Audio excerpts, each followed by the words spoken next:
Hey y'all, it's Melissa here at Twin Oaks Family Farm in rural Southeast Ohio, USA. We welcome you to our little homestead on our YouTube channel, Twin Oaks Farm Poultry. Thank you so much for joining us, doing a show and tell and share Saturday, the last Saturday in June of 2024. What is the date? I think it's the 29th, June 29th, 2024. So I have a basket of goodies of some things I want to show you. My trusty little farm dog friends are going to help us out. Gus and Tanner are going to help highlight the feature of today and show you this basket of goodies, show you some plants. We will end up in the meat bird production barn, but we'll make our way over there after we do these. And as always, want to mention some YouTube channels that I enjoy. Gonna try to branch out. I've been telling you the same channels, I know, over and over again, because they're the ones that I enjoy, and there's just really limited time to watch extra shows, extra videos, uploads on YouTube. So when I'm really crunched for time, I got to stick with the ones I want to check in with, and y'all can relate to that absolutely, I'm sure. So as far as the meat birds, we do have 431 Cornish rock cross meat chickens in production right now for poultry. They hatched on June 12th, 2024. And they will go to processor on July 22nd, 2024. And I know I keep looking around. Y'all are probably, what is she looking at? It's just so beautiful. It's just such a beautiful day. Our backyard isn't like landscape perfect, but I'll probably turn the camera around here in a moment and give you just a little look of like, it's not going to translate onto the video though, but like all these leaves were just gently coming down, and they were yellow color, so a little bit of contrast to the yard. Oh my goodness, this little thief, look y'all. So this is Gus. You see what's in his mouth there? So Gus says, move on with the program, Mom. We're moving on. So he has a treat there. And Tanner got wise to it, so now he's over here. So I've got Tanner's. Tanner's gonna get one also. Hey Tanner. Okay, hold on. I want to show the people. So this is a dehydrated chicken foot off of the Cornish rock cross meat chickens that we raise. And if you can't tell, this is literally their favorite treat. They know the words chicken foot, and we can say, like, you know, you want a chicken foot, and they'll come running from anywhere. So these are actually off of, Tanner, let me have it just a couple more moments, please. So this chicken foot, let me have it, please. They love them. They love them. So this chicken foot would have, hey Tanner, wait your turn, would have come from about a 6-week-old Cornish rock cross meat chicken. Here, when they processed our chickens at the processor for us, we would ask them to save the feet. Here, Tanner, here, Gus finished his. Okay, so I'm going to go ahead and let him have this one. And we'll try to watch him, and I'll give you the specs on how we do this. So we would ask the processor to save the feet for us. They would clean the feet and package them up in approximately 2-pound packages, vacuum seal them, and freeze them with our poultry custom order. So when we have them here, we've got them in our freezers in like 2-pound packages. And when we want to make these dehydrated chicken feet, we just get out a package of chicken feet out of the freezer and thaw them in our fridge, and might let them thaw overnight or a day's time. And then we get them out. They do still have the toenails on them then. So the first thing we do after they're thawed is cut the toenails flush to the end of the toe. And then we take each of those chicken feet, and there might be, in a 2-pound package, I'm not sure, there might be 18 to 20 feet in there. And you know, they're always like, this is their treat. So they turn their back to you a lot of the time, because it's like, you know, you saw how much they wanted to get that. You're not taking it from them, you know. So, but I thought it'd be cool if we could kind of let you see, you know, how easily, Gus, there's no more in there, Gus. And there's no more in there, just one a day, bud, right? One a day. So just thought it'd be nice to let y'all see how easily they can chomp up the chicken feet and how much they enjoy them. But so these are just dehydrated. So we were to the point I was telling you, we cut the toenail back flush to the foot, and then there might be, hi Gussie, there might be 18 or 20 chicken feet in those packages. Gussie, Gus has what we say, he has camera aversion. Hey Gus, like there, when he knows the camera's aimed at him, he won't look it full on. Give us a little face view there. So anyway, sorry. I get tickled at him and his camera aversion. But we would lay those, there might be 18 or 20 in a package. We lay them in a single layer on dehydrator trays. I think our dehydrator has like 6 trays maybe. And depending on your kind of dehydrator, we can just leave the trays in there and just let it dry them down. Some dehydrator trays need rotated. We used to have one that needed rotated as far as the trays. Now our trays don't need rotated. So we just leave them on there. But here's the trick with these, okay? So you semi-thawed them, you cut the toenails off, put them on the single layer on the dehydrator trays. Here's the trick, okay? 158 degrees Fahrenheit, 72 hours. That's how you do it, all right? So really pretty simple.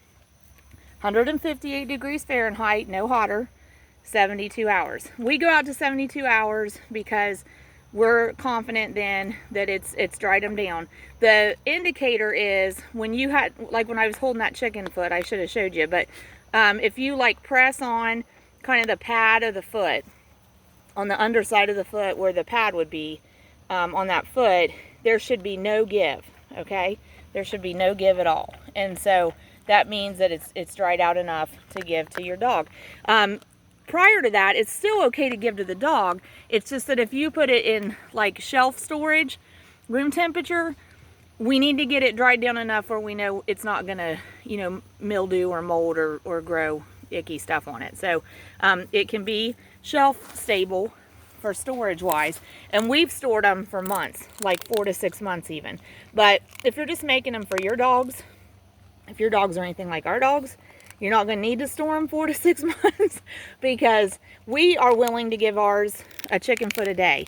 And in fact, we've been told that a chicken foot a day could replace a joint supplement if your dog is on a joint supplement. Another cool story about that, and I think I told it last week, is it does help the oral health of your dog, the mouth, the gums and teeth. So like Gus here will be 7 this summer, and his groomer mentioned that if he was being evaluated for age by a professional by his teeth and gums and mouth, he appears to be about a 3-year-old dog based on that. And when he was 3 was about the time we started giving these dogs of ours chicken feed, up to 1 a day, okay? So that was kind of interesting feedback to hear about him. But you see, you saw no longer than Tanner had that. I mean, he's pretty well got that chomped up. Now, we have some clients who have like little bitty dogs, Chihuahuas, that love these chicken feet, Chihuahuas and like the miniature Yorkies, and they love them, but they sometimes use them like a chew. Like they'll chew them and they'll leave them and then they'll come back and chew them again, okay? So anyway, but you do not have to be concerned. I'm going to turn the camera back around and talk to the camera. You don't have to be concerned about them being dangerous for your dog because you're not cooking them at a high temperature. You're not letting them go to the boiling point and over. So that's why we want to keep the heat, the temperature down to just a dehydrating temperature, a drying out temperature, 158 degrees Fahrenheit. So if you have reservations about it, but you're curious about it, do some of your own research online. There we are again. Oh, it's just the way those little bits of yellow leaves are coming down is so pretty. But do your research online if you're curious about it, but you're like, oh, come on now, you know, check it out. But you want to keep the temperature low. If you're making them, you want to keep the temperature low. The times that we're concerned about chicken bones and our dogs and the chicken bones splintering, that's because that has been cooked above 212 degrees Fahrenheit, and that's what sets up the situation where it can make the bones brittle, such that they will splinter in a way that could be dangerous and harmful and detrimental to our dogs. But dehydrated chicken feet, not an issue. We've been giving our dogs dehydrated chicken feet for 4+ years. So Gus has had them for 4 years. We have a beagle, we have a lab. They enjoy them all the time. Tanner isn't even a year old yet. We held off till he was about 6 months old before we started letting him have dehydrated chicken feet. He loves them, they love them. So, as far as Gus and Tanner are concerned, chicken feet are the gold standard for dog treats, okay? So anyway, but that's an idea. If you're raising some poultry and you've always just been throwing away the feet, that's an idea. They could be used for dehydrated dog treats. Also, people do consume them. Now, you'd have to do some research on what's the best way to prepare them. I think you could just put them in water and whatever else you want to put in there and boil them down and get great broth out of them. And you're still going to get benefits of like the collagen, chondroitin, glucosamine, really healthy protein, really good for cell repair. And I thought I read the chicken feet is the highest concentration of collagen in the bird.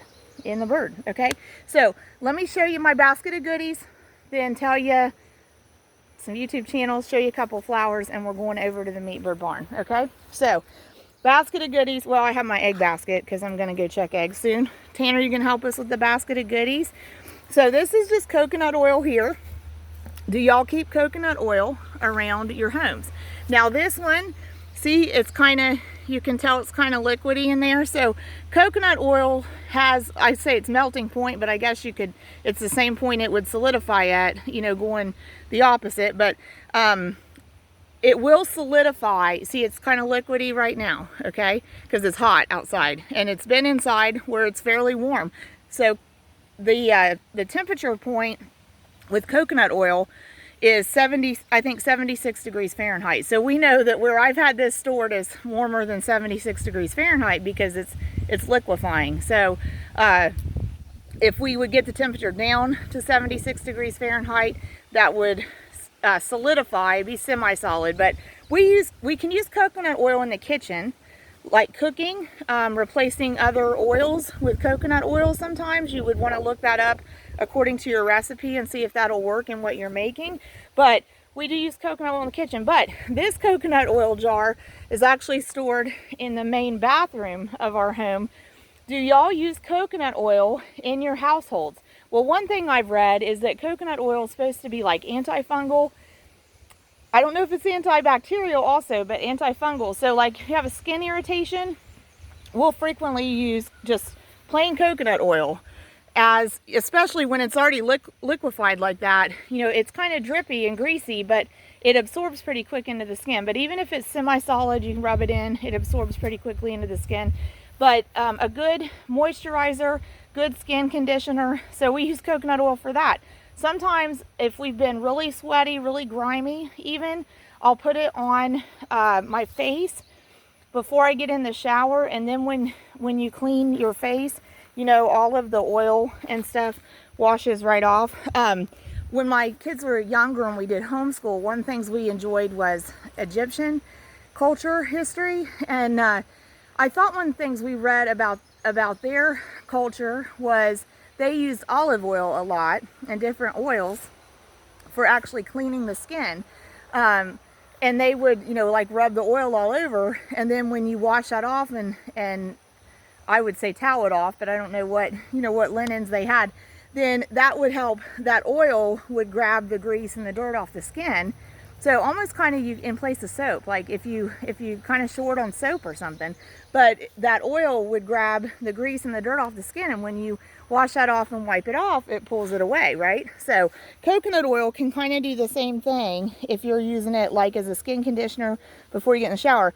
Sometimes if like the humidity is really high when I'm going to shower, I'll also put this in my hair before I shower. Make sure you wash it out good, but then that helps tame, you know, the effect of humidity on my hair. So anyway, coconut oil, and it's not, you know, it's edible. I mean, it's not going to hurt anybody, but this one I can get right at my grocery store. You saw there, it's a quart. It was about $9. So anyway, I know there's other brands. You all are probably more knowledgeable about coconut oil than I am, but we keep it around. And then one of the things we do with it actually is make a very simple hand scrub, and we just do it by consistency, like to the texture we like. But we'll take some coconut oil kind of in that melted state, which you could do like 10 seconds at a time in your microwave or something in a glass bowl, but in the melted state, and then add either white sugar, granulated sugar, or brown sugar to it, and add in essential oils, peppermint, spearmint, those are good ones, but any one you want that's not hot on the skin. But you can add in essential oils. You can make your own hand scrub, out of coconut oil and sugar. And if you want to put in an essential oil, you can. If you have, like, say, a lot of little kids around and, you know, or pets around, you don't want to worry about them ingesting something that is toxic to them, you could just, you know, use the coconut oil and the sugar, omit essential oil, so you don't even have that worry on your mind. But keep that by your sink. It's a great hand scrub.